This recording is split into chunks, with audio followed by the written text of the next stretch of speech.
श्री स्वामी समर्थ. नमस्कार मित्रांनो, तुमचं माझ्या यूट्यूब चॅनलवरती मनापासून खूप खूप स्वागत आहे. आणि स्वामींचा कृपाशीर्वाद प्राप्त करून घेण्यासाठी कमेंट बॉक्समध्ये श्री स्वामी समर्थ नक्की लिहा. ज्या घरात देवाखाली लाल रंगाचे वस्त्र असते त्यांनी न चुकता हा व्हिडिओ पहा. नमस्कार मित्रांनो, श्री स्वामी समर्थ. तुमच्या देवघरात लाल रंगाचे आसन आहे का? असेल तर हा व्हिडिओ शेवटपर्यंत न चुकता पहा, कारण ही एक छोटीशी गोष्ट तुमच्या आयुष्यात काय घडवून आणते हे तुम्हाला माहीत नसेल तर तुमचे संपूर्ण घर बांधू शकते. तुमच्या प्रगतीत अडथळे काय येतात घरात, याचे उत्तर कदाचित तुमच्या देवघरातील असू शकते. चला तर मग जाणून घेऊया देवघराचे नेमके महत्त्व काय आहे. नमस्कार. आपल्या हिंदू संस्कृतीत घराचे हृदय म्हणजेच आपले देवघर. देवघर कितीही मोठे असो किंवा छोटे, तिथली सकारात्मक ऊर्जा ही देवघरातूनच प्रभावित होत असते. देवघर हे केवळ मूर्ती ठेवण्याची जागा नाही, तर ती घराची ऊर्जा केंद्र आहे. देवघरात असलेल्या देवाच्या मूर्ती किंवा फोटो या केवळ माती किंवा धातूच्या नसतात.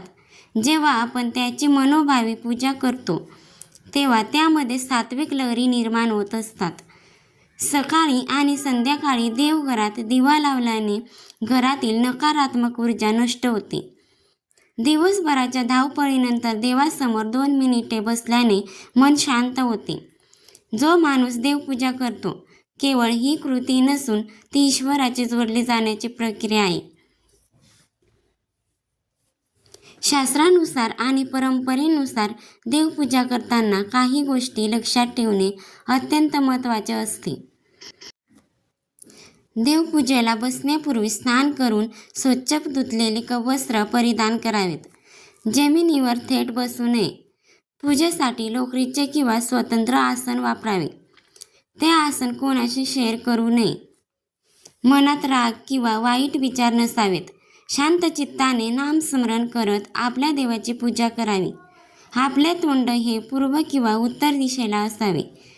देवघरात एकाच देवाच्या 2 मूर्ती किंवा 2 पेक्षा जास्त फोटो समोरासमोर असू नयेत. फुटलेल्या मूर्ती, फाटलेले फोटो देवघरात ठेवू नका. रोज देवासमोर देवघर ओल्या कापडाने स्वच्छ पुसून घ्या. आदल्या दिवशी सुकलेली फुले आणि हार सकाळीच काढून टाका. शिळी फुले देवाला वाहू नका. तुळस आणि बेलपत्र याला अपवाद आहेत. ते मला वाहिले जाणारे अक्षदा म्हणजे तांदूळ अखंड असावे. ते तुटलेले नसावे. पांढरे तांदूळ देवाला वाहण्यासाठी त्यांना थोडे ओले करून हळद कुंकू लावावे. पूजेच्या तांब्यातील पाणी रोज बदलावे. ते पाणी तुळशीला किंवा इतर झाडांना घालावे. पायाखाली येईल अशा ठिकाणी ते पाणी टाकू नका. गणपती शंकराला बेल, विष्णूला कृष्णाला तुळस अर्पण करावे. शंकरांना केतकीचे फुले वाहू नका आणि गणपतीला तुळस अर्पण करू नका. देवासमोर दिवा लावताना तो उजव्या हाताला असावा. भिजणार नाही याची काळजी घ्यावी. अगरबत्ती किंवा धूप लावल्यानंतर तो डाव्या हाताला ठेवावा.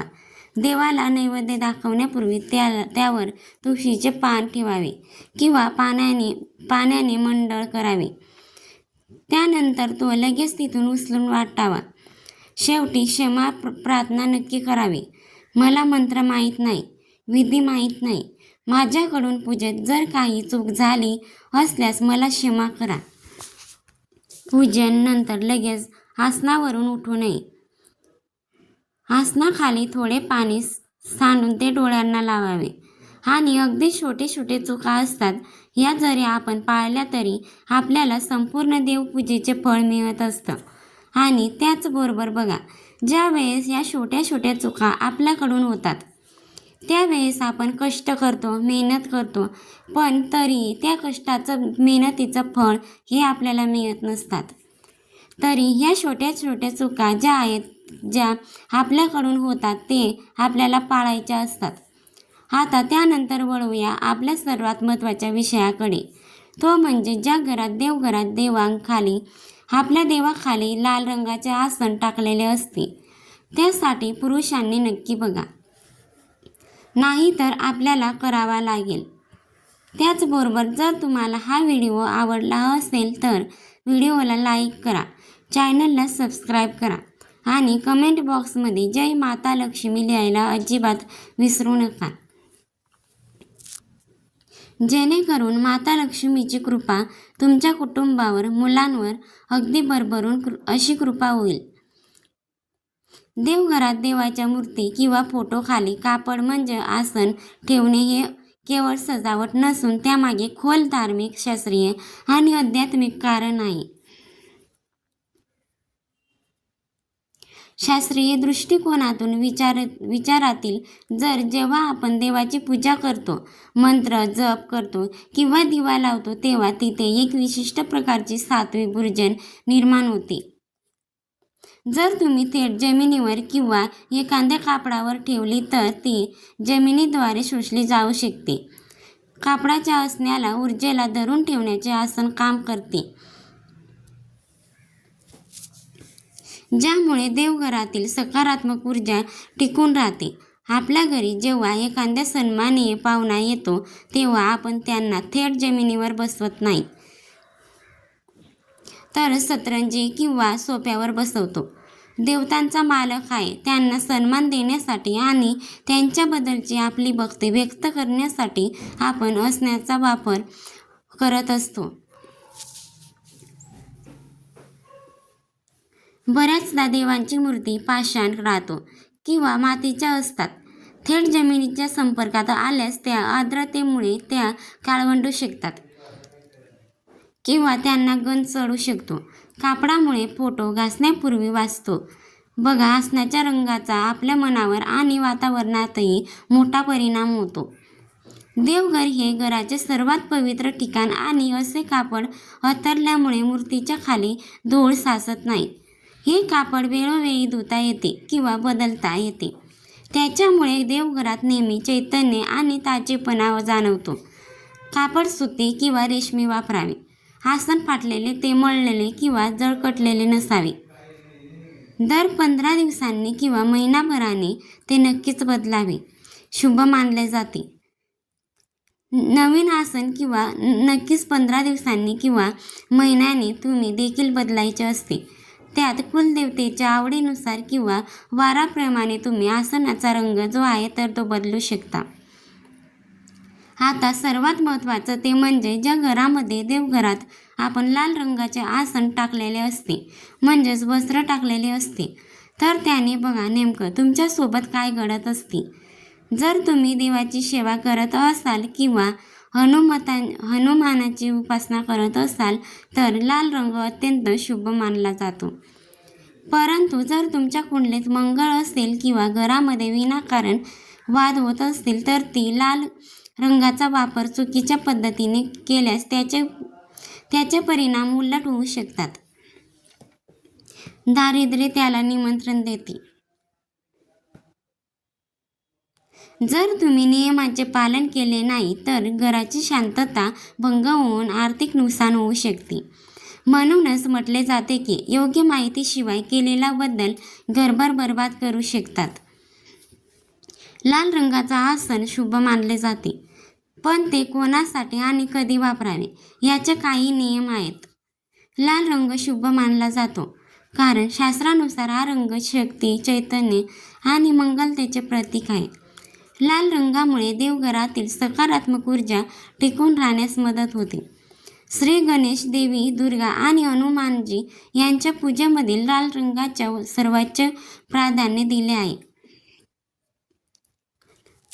जर तुमच्या देवघरात या देवाच्या मूर्ती असेल तर लाल रंगाचे आसन अतिशय उत्तम ठरेल.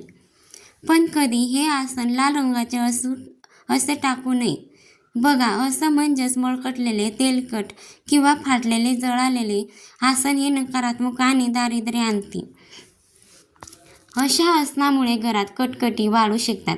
जर तुम्ही भगवान आणि विष्णू आणि श्रीकृष्णाची विशेष सेवा करत असाल तर तिथे पिवळ्या रंगाचे आसन जास्त फलदायी मानले जाते. पितृकार्यासाठी किंवा शांततेच्या उपासनेसाठी लाल रंगाचा अतिशय वापर टाळावा. जर घराच्या ईशान्य कोपऱ्यात जास्त गडद लाल रंग वापरला आणि तिथे स्वच्छता नसेल तर घरातील व्यक्तीच्या स्वभावात चिडचिडपणा वाढू शकतो. लक्ष्मी देवीला लाल रंग खूप प्रिय आहे. स्वच्छ लाल रंगावर लक्ष्मीची स्थापना केल्यास आर्थिक अडचणी दूर होण्यास मदत होते. पूजेला बसल्यावर मन विचलित होत नाही, कारण लाल रंग हा उत्साहाचा रंग मानला जातो.